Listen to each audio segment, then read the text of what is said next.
Olá, quero falar sobre sacerdócio híbrido. O propósito disso é trazer uma reflexão de como eu estou vendo a atuação sacerdotal nesse momento. Todo o tempo essa palavra está presente na vida daquele que exerce um sacerdócio.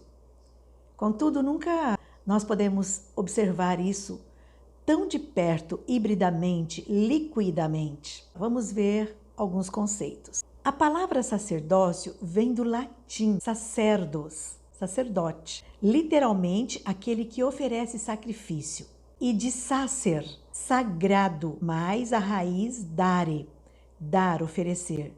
Então, o ofício de sacerdote é o sacerdócio, assim como o ofício pastoral é apacentar ovelhas. E a palavra híbrido? Como podemos definir nesse contexto de sacerdote ou sacerdócio a palavra híbrido? A palavra híbrido nunca foi tão falada como atualmente.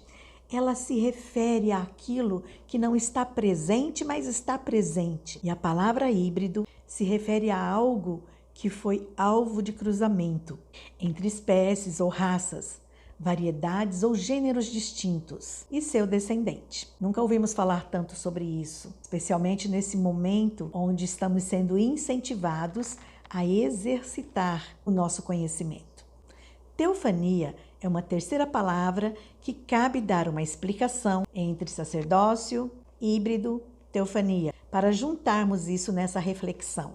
Teofania vem do grego teofaneia. Se dividirmos a palavra teo, Deus, fanein, aparecer. Então é a aparição de Deus. Teofania se refere às distintas interações e os relacionamentos entre o Criador e a sua criatura por meio do sobrenatural. No meio cristão, isso está em contraste com as mitologias retratadas entre os deuses e os humanos nas religiões pagãs.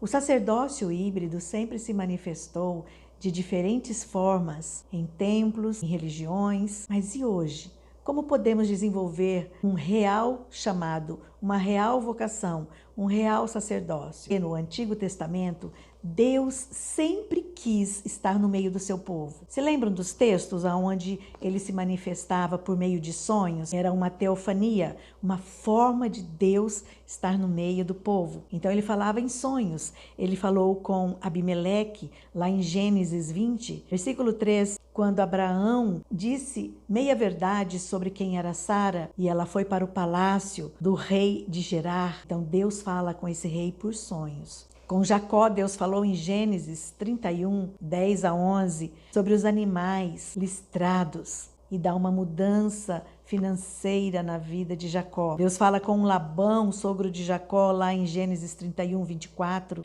e ele é alertado a não tocar em Jacó. Isso são teofanias, Deus se manifestando por meio de sonhos. Com Salomão, Deus fala lá em 1 Reis 3:5, em sonhos, ele diz: quer sabedoria, porque Deus pergunta a ele: o que você quer? Deus tem outras formas de falar. Lá em Isaías 1, versículo 1, Daniel 7, de 1 a 28, Daniel 2, 1, 45, Deus fala com Nabucodonosor. Dentro da teofania, Deus usou várias formas de se revelar aos seus filhos e a algumas criaturas no Velho Testamento.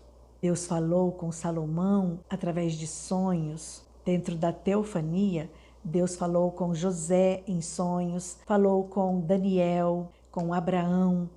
Deus queria estar perto dos seus filhos. Com Moisés, ele se manifestou sendo uma nuvem durante o dia de proteção e à noite uma coluna de fogo.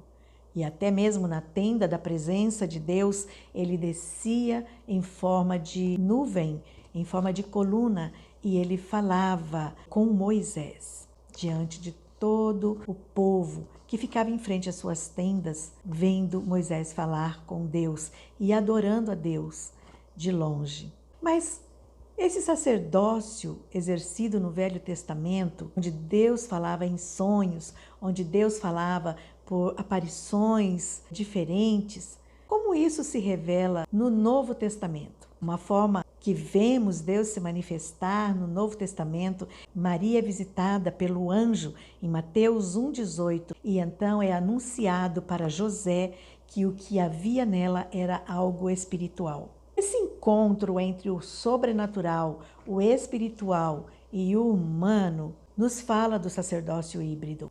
Como Jesus mudou essa história? Se manifestando 100% homem e 100% Deus. E ele agiu de forma espiritual. Se nós pegarmos a linha tricotômica, corpo, alma e espírito, nós vamos identificar logo que não é possível exercer um sacerdócio 100% satisfatório, trabalhando só com alma, emoções e corpo.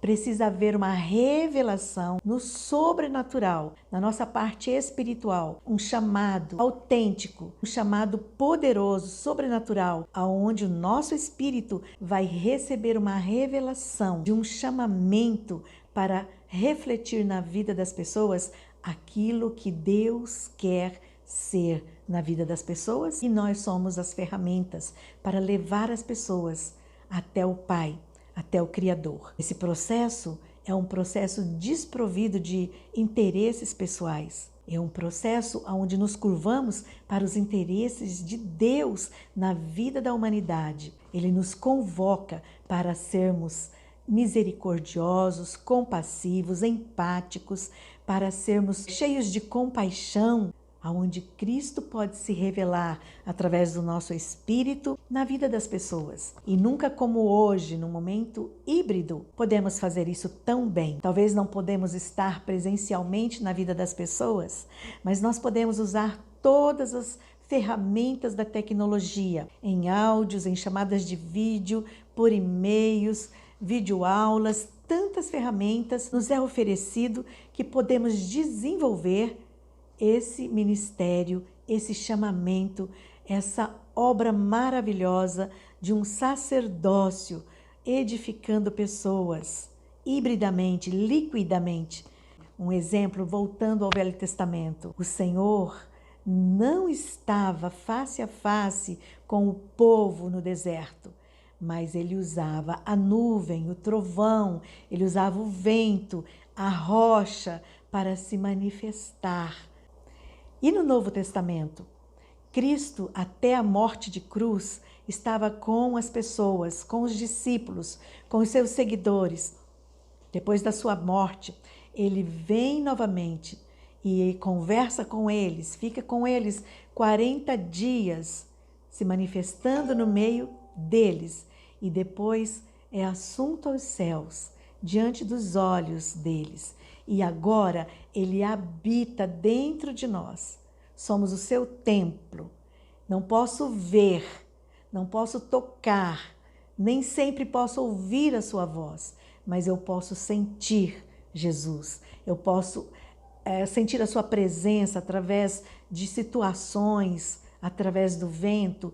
Posso ouvir a sua voz pela palavra, pela meditação. Isso é híbrido. Então vamos desenvolver o nosso sacerdócio híbrido em tempos tão difíceis de relacionamentos presenciais. Assim nós podemos concluir o nosso chamado real. E que satisfação incrível isso pode trazer às pessoas que exercem esse chamado, tanto quanto as que recebem algo de quem tem esse chamado. E todos nós temos esse chamado. Só precisamos estar próximos da palavra e próximos do Senhor Jesus.